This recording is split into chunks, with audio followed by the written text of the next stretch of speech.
Okay, now we will see the reversible and irreversible processes. Okay, first reversible process అంటే ఏంటి?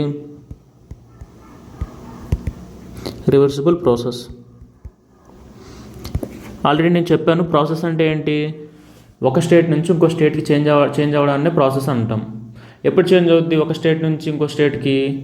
When there is energy interactions. మనం heat supply చేసినా work supply చేసినా మనకేంటంటే system ఒక state నుంచి ఇంకో స్టేట్కి చేంజ్ అవుద్ది. ఓకే, దాన్నే ప్రాసెస్ అంటాం. మరి రివర్సిబుల్ ప్రాసెస్ అంటే ఏంటి? ఓకే, చూద్దాం. రివర్సిబుల్ ప్రాసెస్ అంటే a process is set to be reversible process.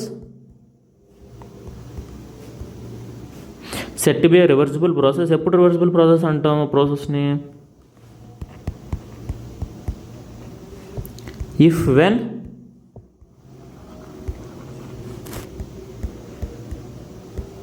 reverse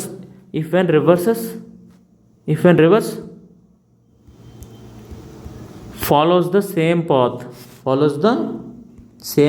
without leaving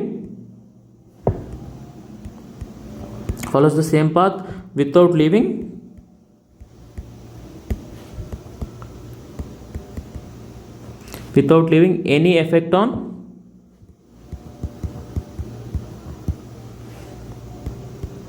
system and surrounding.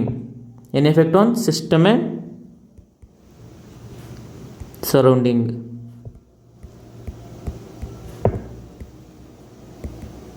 ఇది మీకు ఇది అర్థం కాకపోవచ్చు, బట్ చూడండి నేను ఎక్స్ప్లెయిన్ చేస్తాను దీని meaning. A process is set to be reversible process if when reverse follows the same path without leaving, this is important, without leaving any effect on system and surrounding. అంటే జనరల్గా for example let us consider ఒక piston cylinder arrangement తీసుకుందాం.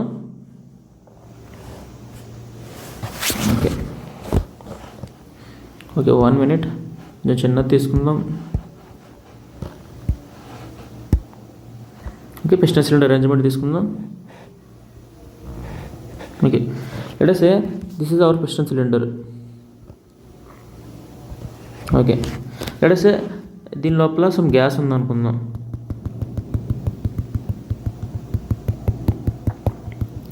Let us say the pressure of the gas is, let us say P1, pressure of the gas is 5 bar. Let us say its volume will be, let us say 2 meter cube. The volume will be 2 meter cube. Okay, let us say this is a state 1, మన initial condition of the system. ఇక్కడ మన system అంటే ఏంటి? ఏదైతే మనం gas consider చేసుకున్నామో inside the piston అంటే ఇది కదా piston, this is piston.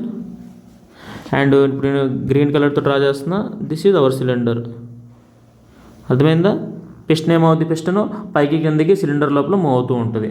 Clear? Okay, ఇప్పుడు దిస్ ఇస్ ద స్టేట్ 1, ఇది స్టేట్ 1. లెట్స్ సే మనం ఒక పీవీ డయాగ్రామ్ కూడా డ్రా చేసుకుందాం ఇక్కడ, సో దట్ మనకి కొంచెం అర్థమవుతుంది.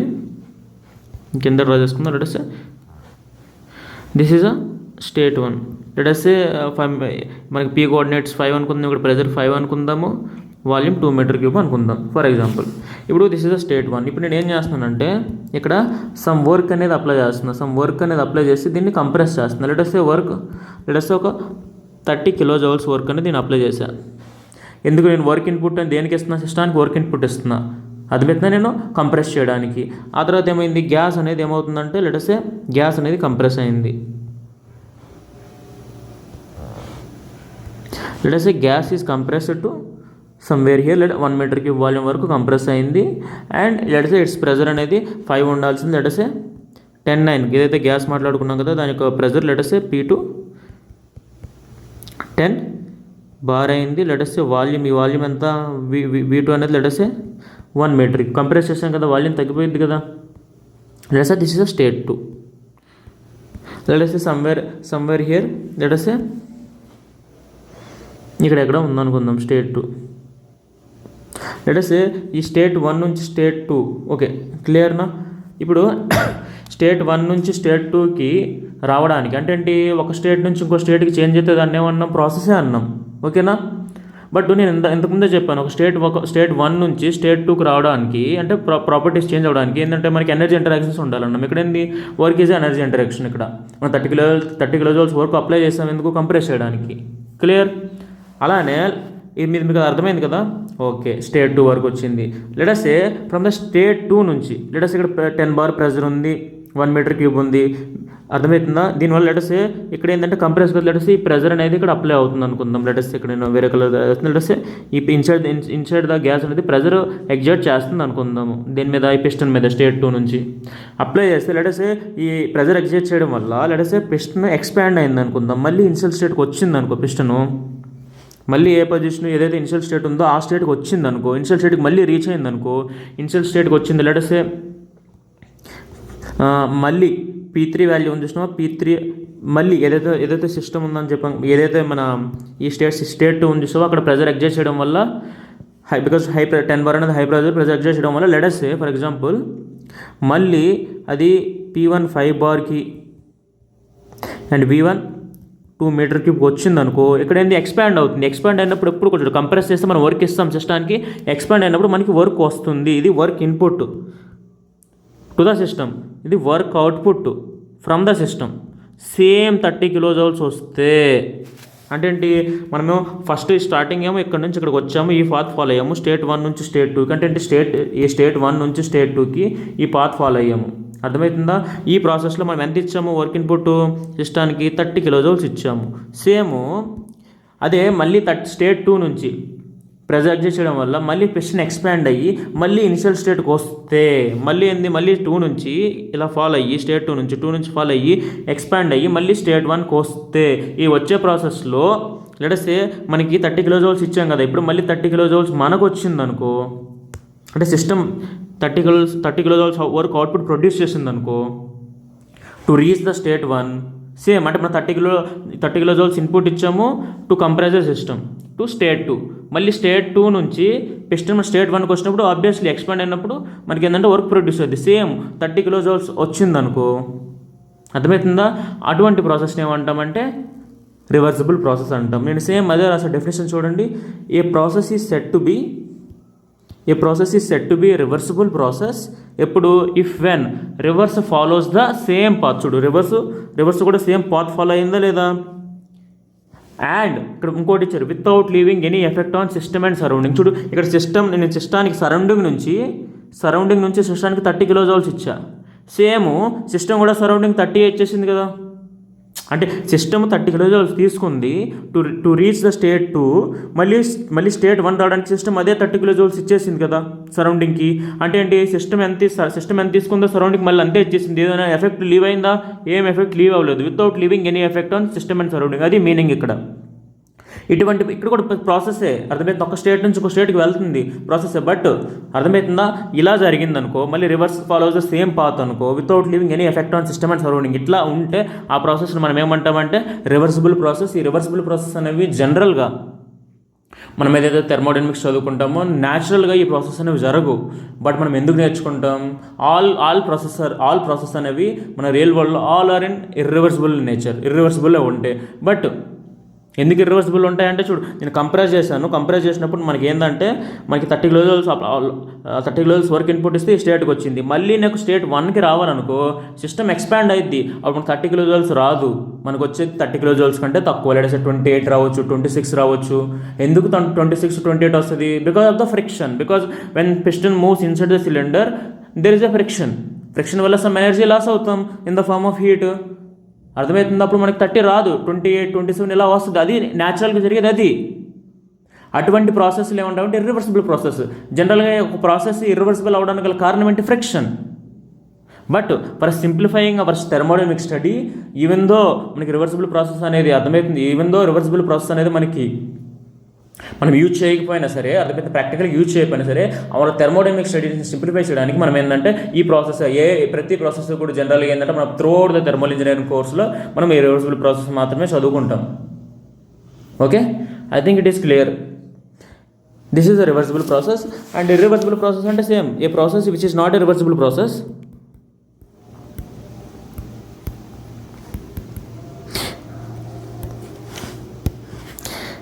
A process which is not a reversible process అర్థమవుతుందా? విత్ ఇర్రివర్సిబుల్ ప్రాసెస్ ఆల్రెడీ నేను ఎక్స్ప్లెయిన్ చేశాను. అర్థమవుతుందా? సేమ్ ఇక్కడ 30 కిలో జూల్స్ వచ్చాము, ఇక్కడ నాకు 30 కిలో జూల్స్ అవుట్పుట్ రాదు, నాకు 29 రావచ్చు, 28 రావచ్చు. మిగిలిన 1 2 ఎక్కడ లాస్ అయిపోయి in the form of friction వల్ల in the form of heat వల్ల లాస్ అయిపోతాయి. అది జనరల్గా ఇర్రివర్సిబుల్ ప్రాసెస్. ఇర్రివర్సిబుల్ ప్రాసెస్ అంటే ఫ్రిక్షన్ మెయిన్ కారణం. ఈ ప్రాసెస్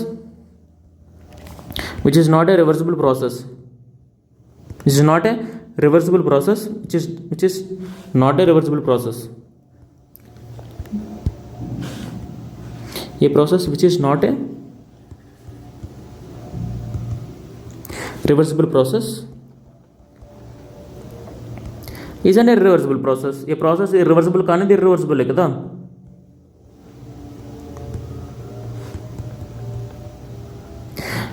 మేజర్ కారణం ఏంటి ఇర్రివర్సిబుల్ ప్రాసెస్కి? Friction is one of the major reason. Friction is the one of the reason which makes the process is irreversible.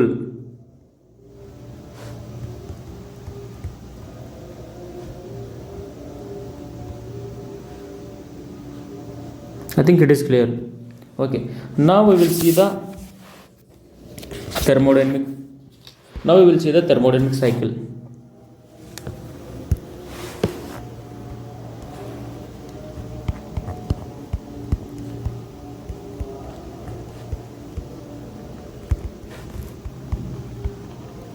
Thermodynamic cycle అంటే ఏమీ లేదు.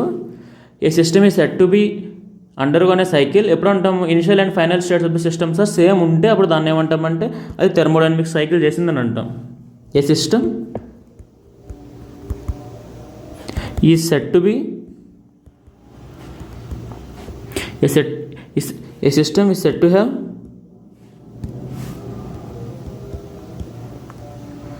Undergone a cycle if the initial and final states are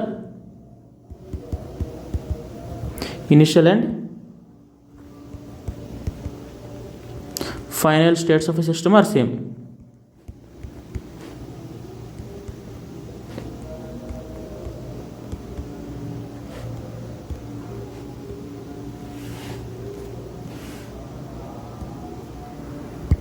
అంటే let us say ఏదైనా cycle తీసుకుందాం. let us say this is the initial state 1. let us say because of the some process వల్ల, అర్థమవుతుందా, we undergone some process. let us say ఒక process చేసాం మనము, ఒక process వల్ల అర్థమవుతుందా స్టేట్ 2కి వచ్చింది అనుకుందాం. ఓకే, ఒక స్టేట్ 1 నుంచి స్టేట్ 2కి. మళ్ళీ let us say another process ద్వారా మళ్ళీ 2 నుంచి మళ్ళీ 1కి వచ్చామనుకో, అర్థమవుతుందా, 1 నుంచి 2కి వచ్చాము. ఈ ప్రాసెస్ అంటే ఆల్రెడీ మీకు చెప్పాను, ఎంత రివర్సిబుల్ ప్రాసెస్ చెప్పినప్పుడు చెప్పాను. ప్రాసెస్ అంటే ఏం చెప్పాను? ఒక స్టేట్ నుంచి అంటే ఈ ఫిజికల్గా ఒక స్టేట్ నుంచి ఇంకో స్టేట్కి రావడం. ఇట్లా ఇప్పుడు let us say ఒక స్టేట్ నుంచి ఇంకో స్టేట్కి వచ్చింది సిస్టమ్. మళ్ళీ అంటే ఏంటి, స్టేట్ 1 నుంచి అంటే స్టేట్ 1 దగ్గర maybe let us say state 1 దగ్గర pressure let us say same 1 bar 2 bar pressure 1 bar pressure అనుకుందాం. స్టేట్ 2కి వచ్చినప్పుడు let us say pressure 0.5 bar అనుకుందాం. మళ్ళీ 1 బార్కి వచ్చింది అనుకో, మళ్ళీ సేమ్ ప్రాపర్టీస్ రీచ్ అయింది అనుకో. This is state 1. స్టేట్ 1 నుంచి స్టేట్ 2కి వచ్చి మళ్ళీ స్టేట్ 2 నుంచి స్టేట్ 1కి వచ్చింది అనుకో. అంటే ఏంటి, ఇనిషియల్గా స్టేట్ 1తో స్టార్ట్ అయ్యాము, మళ్ళీ ఫైనల్గా కూడా మనం స్టేట్ 1 దగ్గరికే వస్తున్నాం. ఇనిషియల్గా స్టేట్ 1 దగ్గర స్టార్ట్ అయ్యాం, ఫైనల్గా కూడా స్టేట్ 1 దగ్గరికే వచ్చాం. అలా వస్తే దాన్ని ఏమంటామంటే మనం థర్మోడైనమిక్ సైకిల్ అంటాం. అర్థమవుతుందా? అదే రాశాను, a system is set to have a undergone a cycle. ఎప్పుడు అంటాం? If initial and final states of the system are same. Clear? జనరల్గా మనకి ఏదైనా ఒక థర్మోడైనమిక్ సైకిల్ ఎగ్జిక్యూట్ చేయాలంటే మనకి మినిమం నెంబర్ ఆఫ్ ప్రాసెస్ ఎన్ని ఉండాలి? మినిమం 2 ఉండాలి కదా. ఇప్పుడు ఒకటే ప్రాసెస్ నేను తీసుకున్నాను అనుకో, స్టేట్ 1 నుంచి స్టేట్ 2 వరకు ఒకటే ప్రాసెస్ తీసుకున్నాను అనుకో, ఇలా తీసుకున్నాను, ఒకటే ప్రాసెస్ తీసుకుంటే సైకిల్ అనం కదా. అదే మనకి ఇది నార్మల్గా ప్రాసెస్. సైకిల్ ఎప్పుడు అంటాము? మళ్ళీ 1 దగ్గరకు వచ్చింది అనుకో, అప్పుడు సైకిల్ అంటాం. మినిమం ఎన్ని ఉండాలి మనకి? మినిమం అనేది 2 ప్రాసెస్ ఉండాలి. మేబీ ఇలా మోర్ దెన్ 2 కూడా ఉండొచ్చు సైకిల్కి. ఏంటంటే ఇప్పుడు ఇలా ఇది ఒక ప్రాసెస్ అనుకుందాం. 1 నుంచి 2కి వచ్చాం, 2 నుంచి 3కి వచ్చాం, 3 నుంచి మళ్ళీ 1కి వచ్చామంటే ఇది కూడా ఒక ప్రాసెసే. ఎందుకంటే మనం స్టార్ట్ అయ్యింది స్టేట్ 1 దగ్గర మళ్ళీ ఫైనల్గా మళ్ళీ ఎక్కడికి వస్తున్నాం, ఇక్కడ స్టేట్ 2కి వెళ్ళాం, స్టేట్ 3, ఫైనల్గా ఎక్కడికి వస్తున్నాం, మళ్ళీ స్టేట్ 1 దగ్గరికి కదా. అంటే ఏంటి, ఇనిషియల్గా స్టేట్ 1 మళ్ళీ ఫైనల్గా 3 నుంచి మళ్ళీ స్టేట్ 1 దగ్గరికి వస్తున్నాం. అంటే ఇనిషియల్ అండ్ ఫైనల్ స్టేట్ సేమే కదా. ఇది ఇక్కడ 3 ప్రాసెస్ తీసుకున్నాం, లెట్స్ సే 4 అని తీసుకోవచ్చు. అర్థమవుతుంది, ఎన్ని తీసుకోవచ్చు, అర్థమవుతుందా. కానీ మినిమం 2 ఉండాలి. ఒకటి ఉంటే అది ప్రాసెస్ అవుద్ది, సైకిల్ ఎలా అవుద్ది.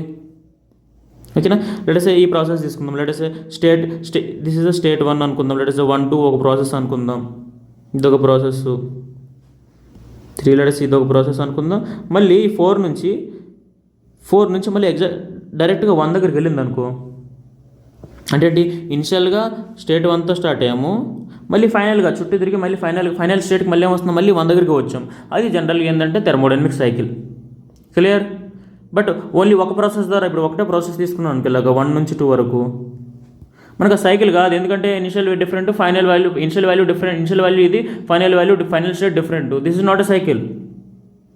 అర్థమవుతుందా. దట్స్ మినిమం నెంబర్ ఆఫ్ మనకి ఎన్ని ప్రాసెస్లు ఉండాలి ఒక సైకిల్ ఎగ్జిక్యూట్ చేయాలంటే, మినిమమ్ 2 ఉండాలి, మ్యాక్సిమం ఎన్నైనా ఉండొచ్చు.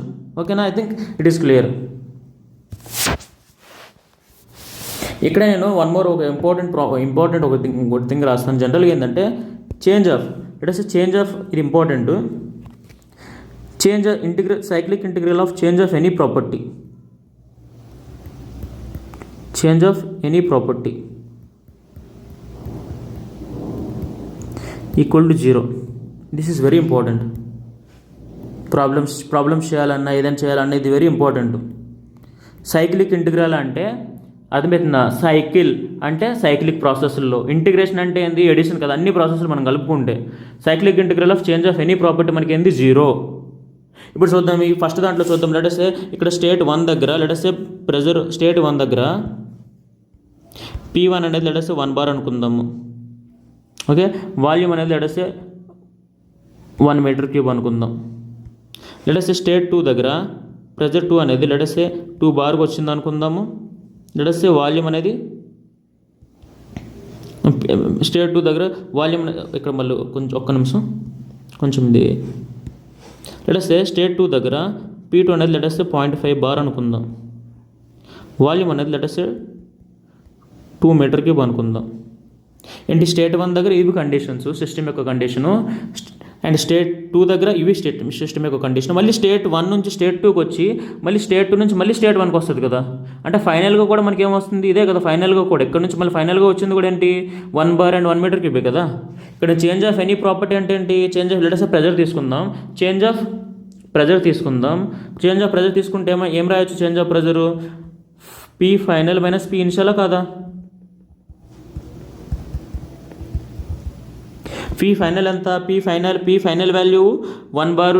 అంటే ఇనిషియల్గా మనం 1 బార్తో స్టార్ట్ అయ్యాము ప్రెజరు, మళ్ళీ 0.5కి వచ్చి మళ్ళీ కూడా 1 బార్కి వచ్చాం కదా. ఇనిషియల్ 1 బారే, ఫైనల్ 1 బారే. అంటే ఏంటి, 1 - 1 అంటే ఎంత వస్తుంది మనకి, 0నే కదా. అర్థమవుతుందా. అలానే let's say change of any property అంటే D అంటే చేంజ్ అన్నట్టు, అర్థమవుతుందా. P అంటే ప్రెజర్, చేంజ్ ఆఫ్ ప్రెజర్ అని. అట్లనే DV తీసుకుందాం, వాల్యూమ్ తీసుకుందాం. వాల్యూమ్ కూడా అంతే కదా, volume final minus volume initial. అర్థమవుతుందా. ఫైనల్ వాల్యూమ్ ఎంత, ఇనిషియల్ వాల్యూమ్ 1 మీటర్ క్యూబ్. మళ్ళీ ఈ స్టేట్ 2 దగ్గర నుంచి మళ్ళీ స్టేట్ 1కి వస్తున్నాం, మళ్ళీ తిరిగి వస్తున్నాం కదా. ఫైనల్ కూడా 1 మీటర్ క్యూబే కదా. 1 - 1 అంటే ఎంత, 0నే కదా. అంటే ఏంటి, నువ్వు ప్రెజర్ తీసుకో, వాల్యూమ్ తీసుకో, టెంపరేచర్ తీసుకో, ఎంథాల్పీ తీసుకో, ఏదైనా తీసుకో, అర్థమే. ఇంటర్నల్ ఎనర్జీ తీసుకో, ఎంట్రోపీ తీసుకో, ఏ ప్రాపర్టీ అయినా తీసుకో, చేంజ్ ఆఫ్ దట్ ప్రాపర్టీ. అర్థమవుతుందా. In a cycle change of any property, ఈ సింబల్ సైక్లిక్ సింబల్ ఇది. అర్థమవుతుందా. ఇది సైక్లిక్ ఇంటిగ్రల్ అంటే సైక్లిక్ ప్రాసెస్కి సింబల్ అన్నట్టు. సైక్లిక్ ప్రాసెస్లో అర్థమవుతున్న సైకిల్లో థెర్మోడైనమిక్ సైకిల్ ఎగ్జిక్యూట్ చేసింది అనుకో, అక్కడ చేంజ్ ఆఫ్ ప్రాపర్టీ ఎంత, 0.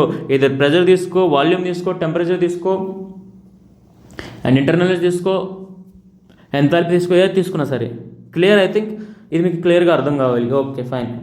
ఎందుకంటే ప్రాబ్లమ్స్ యూజ్ చేస్తే ప్రాబ్లమ్స్లో నేను వినండి, ప్రాబ్లమ్స్ అయితే 100% అర్థమవుతుందా. ఇంకొక maximum half an hour 1 hour దాకా ఏంటంటే మనకి థియరీ అర్థమైతే బాగా అర్థమైంది అనుకో. ప్రాబ్లమ్స్ నేను 2 అవర్స్ చెప్పినంటే ప్రాబ్లమ్స్ 4 అవర్స్లో అన్ని చాప్టర్ ప్రాబ్లమ్స్ చెప్తాను, అన్ని ప్రీవియస్ ఇయర్స్ సాల్వ్ చేద్దాం.